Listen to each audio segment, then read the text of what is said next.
Dear students, আজকে আমরা দশম শ্রেণীর যে রাসায়নিক গণনা চ্যাপ্টারটা আছে তার বেশ কিছু প্রাইমারি জিনিস সম্পর্কে জানব। এই একই বিষয়গুলি আইসিএসসি বোর্ডের মোল কনসেপ্ট অ্যান্ড স্টয়সিওমেট্রি চ্যাপ্টারেও রয়েছে। তো প্রথমে আমরা জেনে নিই অণু এবং পারমাণবিকতা বা মলিকিউল অ্যান্ড অ্যাটমিসিটি। আচ্ছা, তো বেশ কিছু মৌলের পরমাণু রয়েছে যারা একা একাই স্থায়িত্ব পেতে পারে। যেমন নিষ্ক্রিয় গ্যাসের যে পরমাণুগুলি হয় তাদের যোজ্যতা কক্ষ পূর্ণ থাকে বলে তারা এককভাবে অর্থাৎ পরমাণু রূপেই উপস্থিত থাকে। এদেরকে পরমাণুও যেমন বলা হয়, অণুও বলা যেতে পারে। অর্থাৎ এরা যেমন অ্যাটম তেমনি এরাই মলিকিউল। কিন্তু বাকি মৌলের পরমাণুগুলো অষ্টক পূর্তির জন্য তারা কিন্তু নিজেরা নিজেদের সাথে যুক্ত হতে পারে, অর্থাৎ তারা মৌলিক অণু গঠন করে, অথবা তারা অন্য কোনো পরমাণুর সাথে যুক্ত হয়ে যৌগিক অণু গঠন করে। যেমন এখানে একই সাথে দুটো ও মিলে O2 গঠন করেছে, এটা কিন্তু মৌলিক অণু।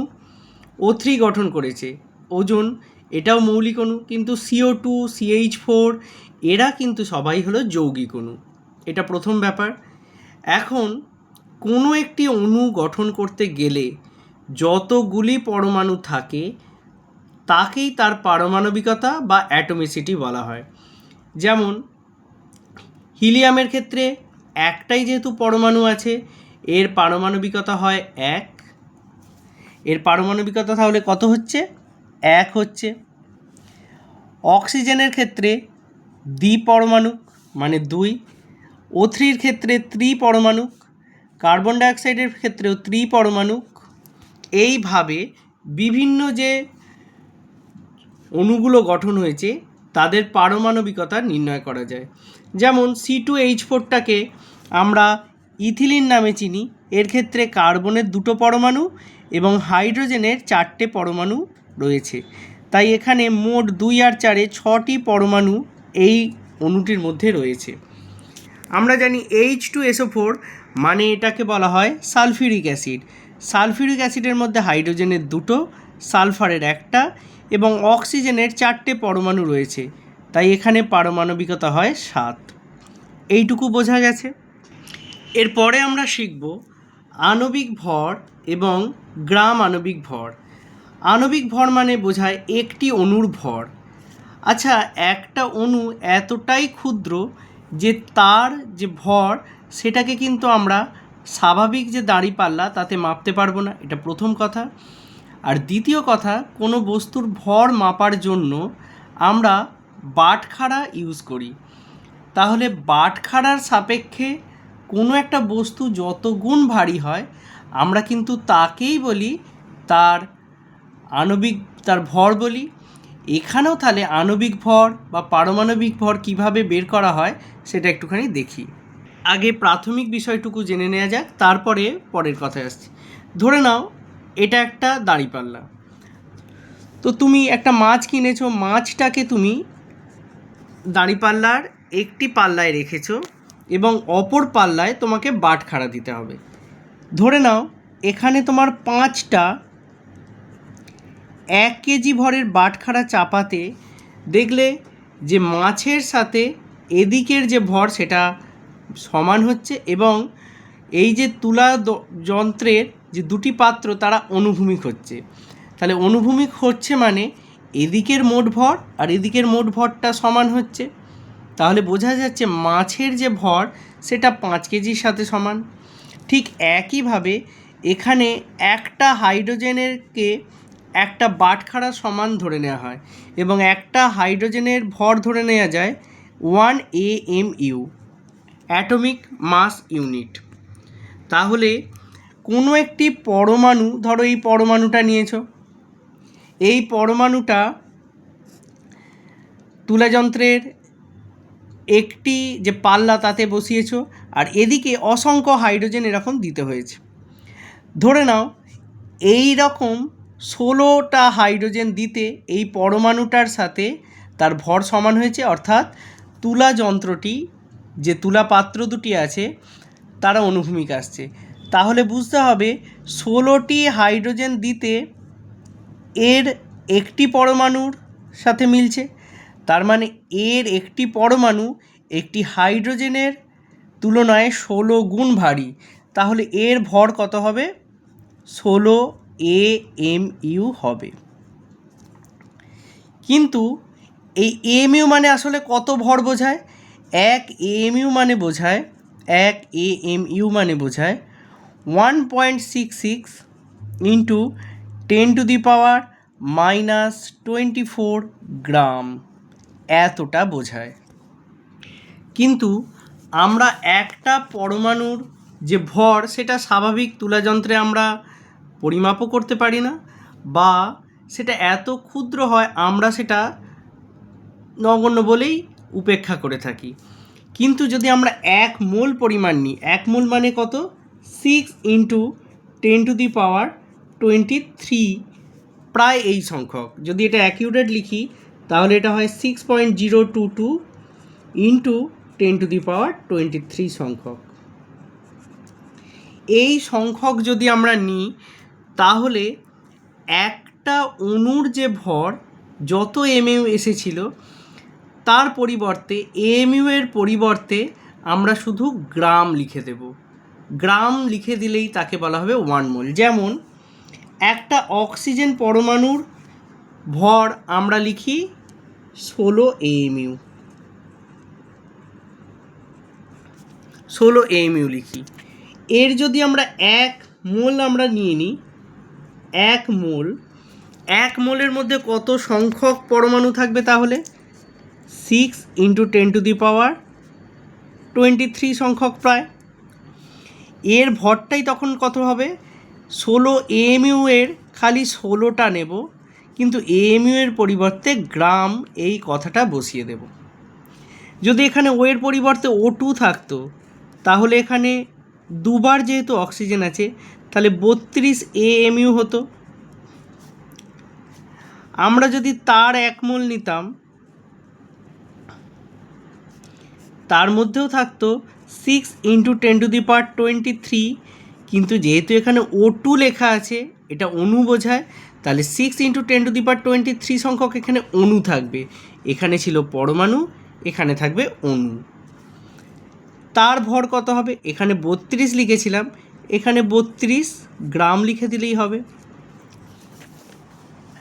আমরা যদি CO2 নিই তাহলে তার জন্য হয় 44 গ্রাম,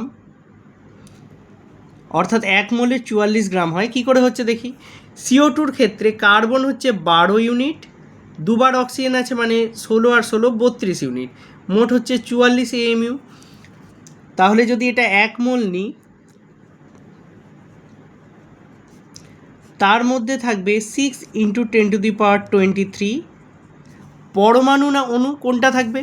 যেহেতু CO2 অণু তাই এখানে 6 ইন্টু 10⁻23 সংখ্যক অণু থাকবে এবং তার ভর হবে 44, খালি ভ্যালুটা একই থাকবে 44, এখানে ইউনিট হবে গ্রাম। এরপরে আসে মোলার আয়তন। এই ধারণাটা, মোলার আয়তন মানে কি? টি এবং পি যদি ফিক্সড থাকে, অর্থাৎ টেম্পারেচার এবং প্রেসার যদি ফিক্সড থাকে, সেই সময় 1 মোল যে কোনো গ্যাসের, এই কথাটা কিন্তু আমাদের ভাবতে হবে, গ্যাসের আয়তনটাকে মোলার আয়তন বলে। ঠিক আছে, আমরা গ্যাস নিয়ে বেশিরভাগ ক্ষেত্রে আলোচনা করব, তাই গ্যাসের আয়তনটাকে বলবো মোলার আয়তন। যদি এই টেম্পারেচারের ভ্যালুটা হয়ে যায় 0 ডিগ্রি সেন্টিগ্রেড, যদি প্রেসারের ভ্যালুটা হয়ে যায় 1 atm, তাহলে 1 মোল যে কোনো গ্যাসের আয়তন হয়ে যায় 22.4 লিটার, সেটাই হবে 1 মোল। তাহলে হয়তো কোনো একটা গাণিতিক সমস্যায় দেওয়া আছে যে 2.24 লিটার কোনো একটি গ্যাস, এই যে গ্যাস কথাটা দেখে তবেই আমরা এগোবো, কোনো একটি গ্যাস এসটিপিতে তার ভর হয় 3.2 গ্রাম। যখনই এরকম কোনো ডেটা দেওয়া থাকবে, আমরা যদি সরাসরি এখান থেকে বার করে নিই যে 22.4 লিটারের, তাহলে এসটিপিতে ভর কত হবে, তাহলে সেটা হয়ে যাচ্ছে 32 গ্রাম।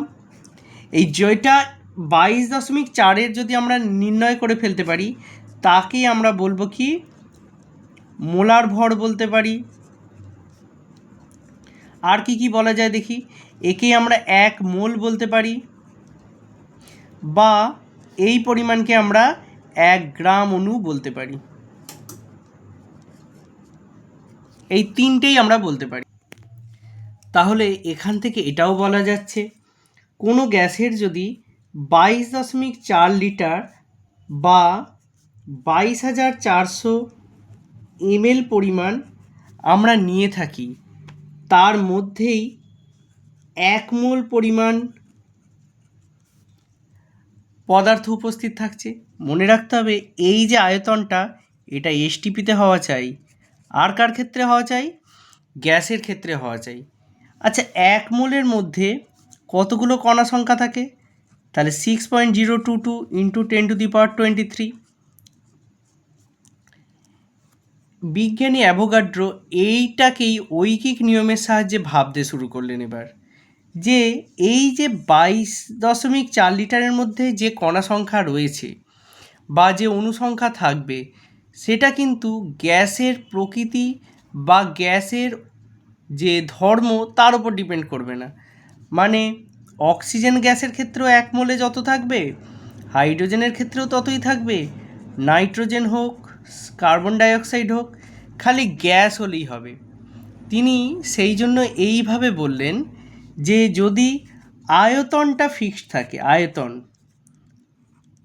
আয়তন যদি ফিক্সড থাকে কোনো একটি টেম্পারেচার আর প্রেসারে, তাহলে সেখানে কণা সংখ্যা বা মোল সংখ্যাও ফিক্সড হয়ে যাবে।